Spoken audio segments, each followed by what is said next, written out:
बाबा तो फिर भी बड़े लीनियंट है, अगर मेरे हाथ में हो तो ना जाने मैं क्या कर सकता हूँ। आज का इंसान वो है जो अपने कपड़े पहले खुद काट देता है, फाड़ देता है, खुद उसकी सिलाई करता है और फिर पूरी दुनिया को कहता है कि मेरे कपड़े सही नहीं, मुझे फिट होते हैं। तो मेरे ख्याल में आप समझ गए होंगे मैं कहना क्या चाह रहा था। अगर नहीं समझे तो मैं आपको एलोबरेट कर लेता हूँ कि आज का इंसान इतना बेवकूफ़ इंसान है कि अपने कब्र खुद खोदता है और जब कब्र में गिरता है तो कहता है मैं कब्र में गिर गया। क्यों ऐसे होता है? बाज़ वक्त मैंने यही सोचा, ये उस वजह से होता है कि आदमी बड़ी बड़ी डिग्रियां तो ले लेता है, ठीक है, लेकिन उसके पास वो विजडम नहीं रहती। याद रखिएगा एक बात, जब तक आपके पास विजडम नहीं है सारी डिग्री आप डस्टबिन में फेंकें, आप डस्टबिन में डाल दीजिए। मेरे पास 2 डिग्रीज है, मास्टर डिग्री, ठीक है, लेकिन डिग्री आपका कुछ नहीं करती। आज आप दुनिया में देख तो रहे ना, बड़े बड़े रिच लोग आपको मिलेंगे, लेकिन विजडम वाइज उनके पास ज़ीरो विजडम होगी, ज़ीरो।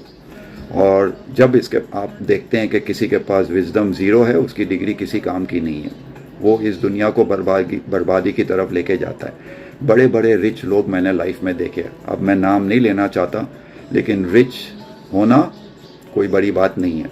रिच हर आदमी हो सकता है, बुरे काम से भी हो सकता है, सही काम से भी हो सकता है, लेकिन वाइज आपको नहीं मिलेंगे। और याद रखिएगा, इज्जत उसी की होती है लाइफ में जो विजडम रखता हो। नॉलेज की इज्जत नहीं है, नॉलेज तो आप गेन कर सकते हो थ्रू लर्निंग, लेकिन विजडम के लिए आपको खुद कुर्बानी देनी पड़ती है, और बाबा जी ने अपनी लाइफ कुर्बान कर दी है।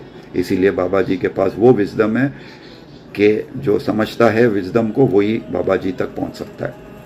तो कहने का मेरा सिर्फ ये एक मीनिंग है कि आप बाबा जी को समझें। अगर आप रियली वाइज होना चाहते हैं और लाइफ के अंदर आप देखना चाहते हैं कि ये दुनिया क्या चीज़ है, तो आप समझ सकोगे बाबा जी को। आपको वाइज होना बहुत ज़रूरी है। अब मैं आपको इससे ज़्यादा क्या बात बाबा जी के बारे में बताऊं। बाबा जी तो खुद एक ओपन बुक हैं, जो उनको पढ़ना चाहे वो पढ़ सकता है। मैंने बाबा जी से कई बार कहा कि अगर आप अपने चैनल को मोनेटाइज कर दें, कि लोग जब तक उसकी मेंबरशिप ना